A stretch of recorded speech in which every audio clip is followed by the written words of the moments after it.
Hello and welcome to the third video in the 18th century suit series. I'm making the purple suit worn by Blackbeard in the show Our Flag Means Death, but I thought it would be more fun to make it more historically accurate. The rules are as follows. I will be using historical patterns and techniques to get the right silhouette, but I'll try to use the same fabrics and decorations as in the show where I'm able to find it and afford it. Look at that. And today we're making the waistcoat. I looked forward to this one the most as it seemed the easiest to make. His outfit in the show is monochromatic and the costumers instead got to play with different fabrics for the suit. The waistcoat is made out of silk taffeta. It's a shortened and modernized 18th century piece, same as the rest of the suit. I am following Reconstructing History's 1740s waistcoat pattern. There are very few pattern pieces this time, so hopefully I won't be able to mess it up. My tie silk is woven with red and blue threads, and my lining is a yellow linen blend. As always, I like to find a fun fabric for the pockets. I really like how the pockets are constructed, and I will definitely use this method for other projects. The markings from my pattern is transferred to the fabric. I ended up changing the shape of the pocket flaps to be more similar to the OG waistcoat. They were stitched together and turned inside out.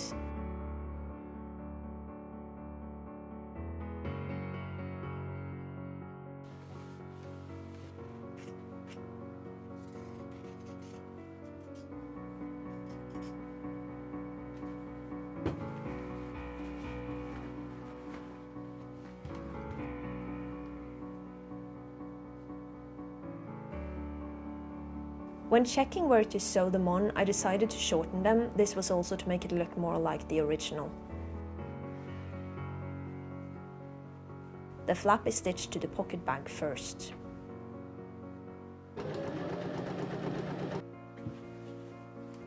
No matter how many times I've done this, I'm always terrified of stitching them on the wrong way.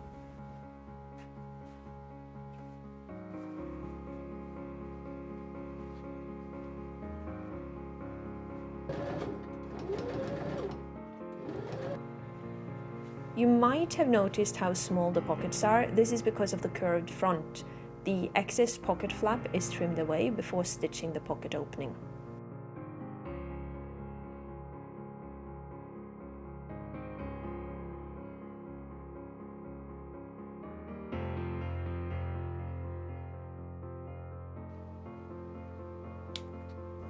I trusted my markings blindly here and cut it open.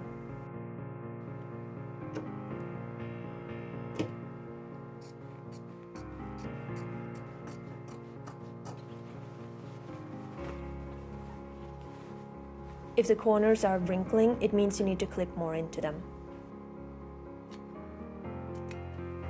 It can be a good idea to use narrow stitching and a bit of fray check to avoid holes. The pocket is turned to the inside and folded down. The way that this pattern works is that it leaves an edge at the top that you then top stitch down. This encapsulates any raw edges and strengthens it.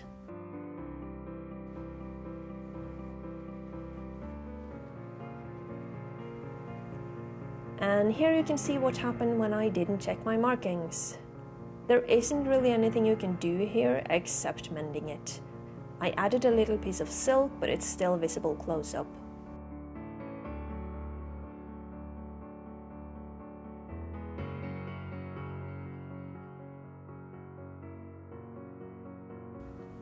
The pocket bag was sewn shut and I top stitched the pocket down with a prick stitch.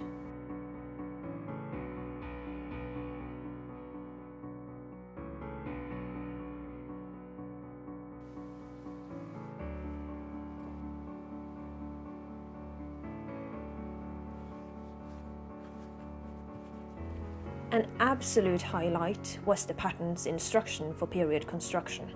First sew the side seams of the lining and the outer fabric separately, then unpick it.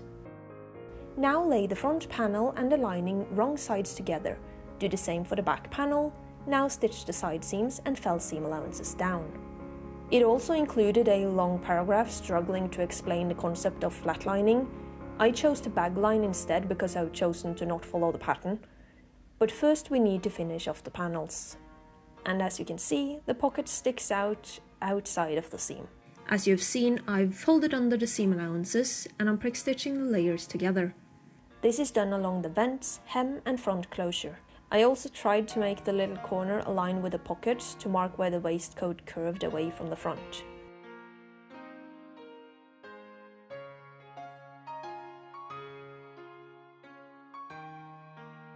Unfortunately, I lost the footage of me sewing up the side seams. The silk was sewn by machine at the sides and centre back. Then afterwards I went back in and did the top of the vents by hand to make them look even. I had to take it in a good amount at both the back and the sides. Once again, I didn't realise the pattern had included seam allowances, but the smallest size is still too big for me. Make sure you make a mock-up before you do all of that fancy hand stitching though. Since these seams are relatively straight, I didn't trim away the excess fabric, but folded it in for future reconstructing.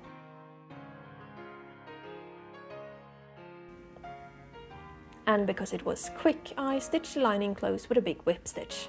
It looked surprisingly okay.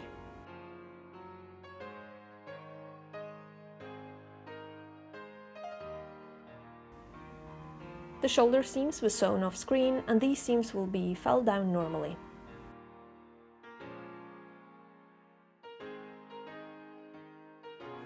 I didn't trim away the excess, the bulk is free shoulder pads.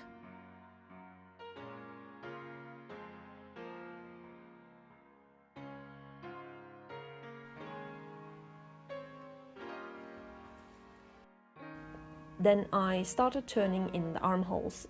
The seam allowances were turned in on itself and they were secured together with a ladder stitch. The pattern calls for prick stitches for all its top stitching, but you are dependent on your fabric to behave and lay flat if that is going to work.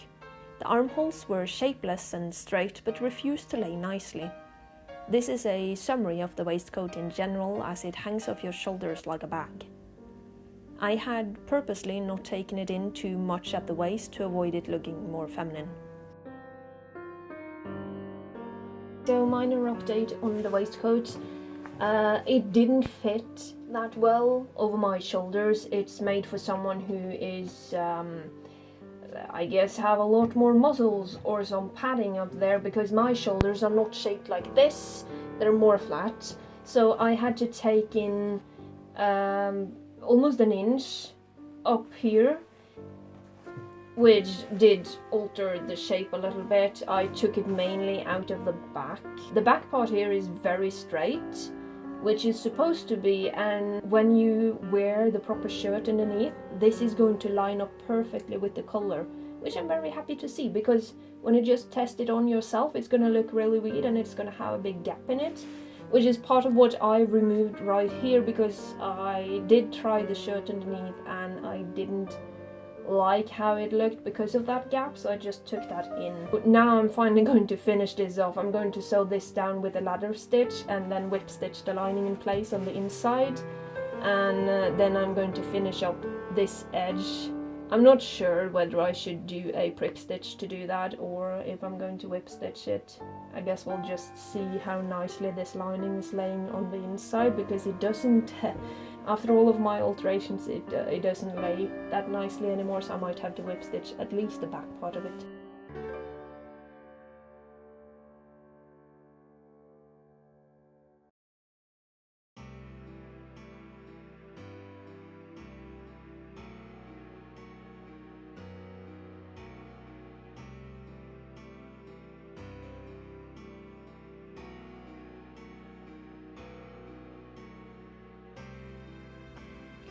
It looks like I ended up using a whip stitch for the back and prick stitching the front.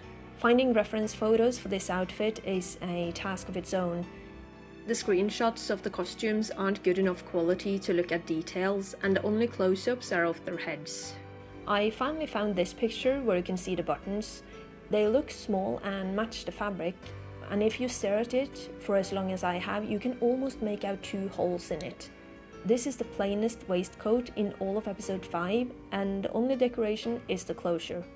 I don't have patience for sewing nice buttonholes, so I always make them a bit sparse. I decided to test out different stitches to see who would look the best.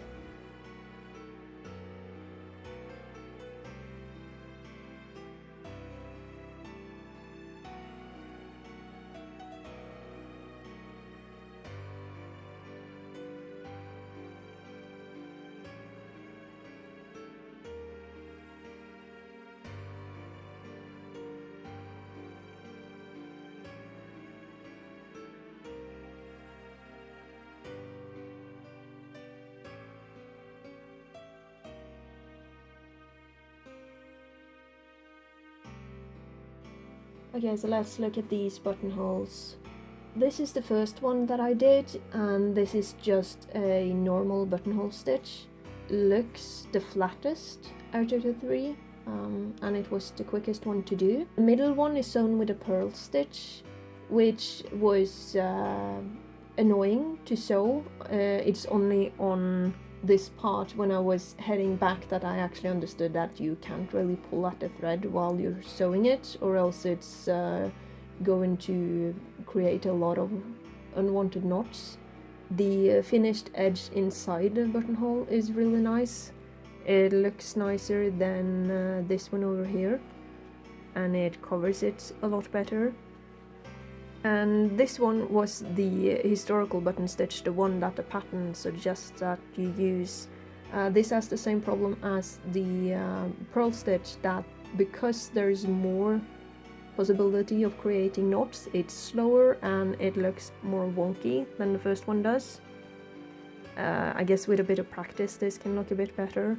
And this one also has a nicer edge on the inside than what the normal buttonhole does. It's a bit more secure. This one also looks a little bit more full around the buttonhole itself, because I whip stitched it down just to see if it does make a difference.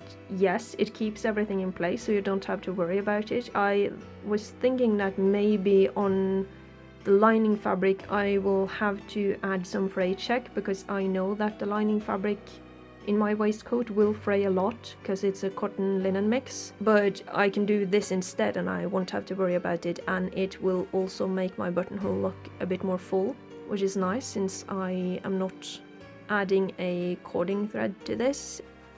So I would like to use this one since it's supposed to be proper and the edge inside is a lot nicer, but I know that I will have to do a lot more practice to get it to look even a little bit nice. And I also think that on this closed part of the buttonhole it does look more natural and it lays nicer with this normal buttonhole stitch. I also managed to get the ends to lay a bit nicer when I did that. I think I'm gonna try to do one more of these, and if it turns out more like this one, I'm gonna sew the entire waistcoat with this. Right, so here it is, finished up. I still have issues with it knotting, and it does take much longer than the average buttonhole stitch. I don't, yeah, it looks better, but it's not good. Like, this still looks much nicer. I don't really think that it's worth it. With this one, the only thing you really need to worry about is where you poke your needle, while with this one, whenever you pull at the thread, everything's just going to look a bit different, because this line up here is actually straight, but it does not look like it at all. But I think that this proves that I'm going to do these buttonholes. The pattern then tells me to place buttons 1 to 2 inches apart along the right edge of the front opening to the bottom. Along the right edge of the front opening to the bottom. What? I'm convinced this is written so that you'll be more confused. This is basically the gatekeeping of pattern.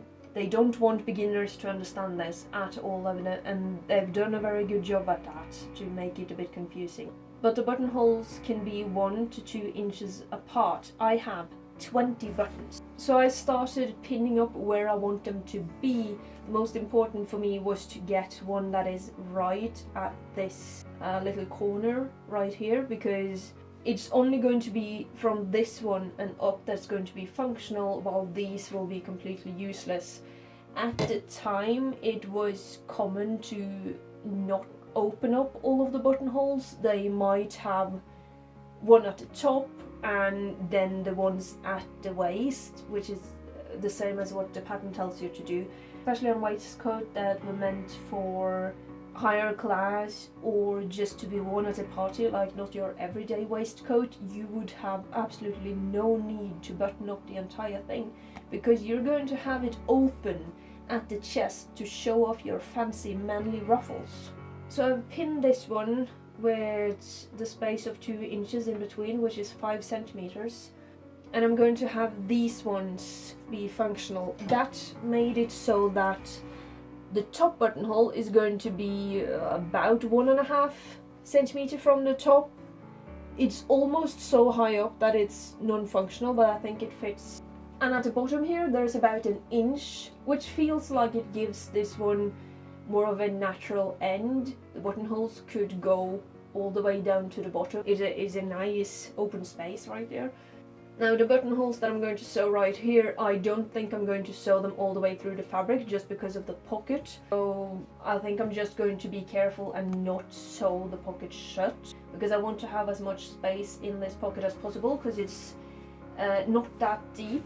I can fit my phone perfectly into this. I've not been able to find buttonhole twist in silk at all, and I've also not been able to find any purple buttonhole twist, which is really annoying. So the only option I have then is use normal sewing thread, which I can like lay a double, but it's not going to look as nice. So I thought, well, hey, what about embroidery flossing? I even have that. I have it in purple, and I think it's going to look somewhat okay, because it's better to have a thicker thread for the buttonholes, and the embroidery flossing is typically a bit shiny as well. So I think that could look good. I'm going a tiny bit mad because I've been trying to look for the stupid embroidery flossing for quite a while now. I can find this, but it's all the wrong colours. But I know that I have the right colours there somewhere. I do. But where is it? Yeah, I still haven't found the embroidery flossing. I never found matching purple buttons, and the thought of making 20 fabric covered ones weren't tempting. Also, because of the silk changing colour depending on the direction it's laying, that is a recipe for disaster. These here are the buttons that I decided to use.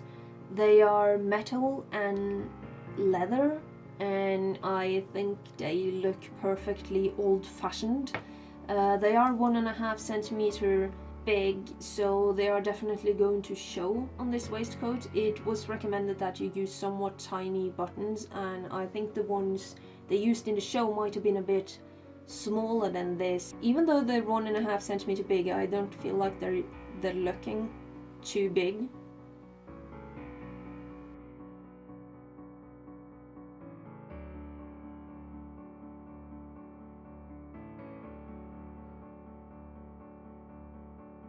Because this is curved, I decided to draw the buttonholes with the grain of the fabric, because then I knew that it was straight compared to something, but now I have regrets. This is awful.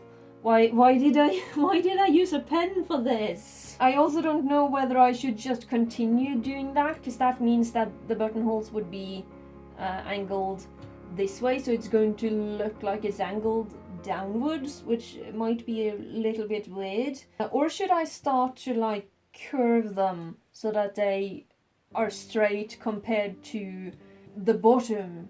Because whenever you look up these online, it doesn't look like it's that curved. This part looks more or less straight. I ended up drawing the buttonholes with the curve of the front. They were cut open, and I whip stitched around them to keep the lining in check.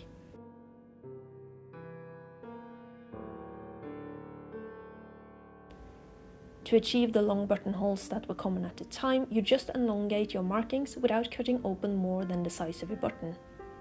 I used frayed checks on the back of them and attached buttons opposite the buttonholes. I wish I'd put interfacing into it. After working on the breeches, this fabric felt so structurally sound I didn't think it needed any. But the baggy look makes it wrinkle easily. I also try not to use the pockets because that makes it worse. Maybe I'll figure out how to shove some interfacing into the side and fix it then. A few months later, I did stumble upon a purple buttonhole twist, and I have since re-sewn all of the buttonholes. Does it make much of a difference? No, not really. I don't even think it shows. But I know it looks good, and hopefully you agree. I made 2 stitches of thread on each side of the buttonhole to pad them out, and stitched a historical buttonhole stitch over them.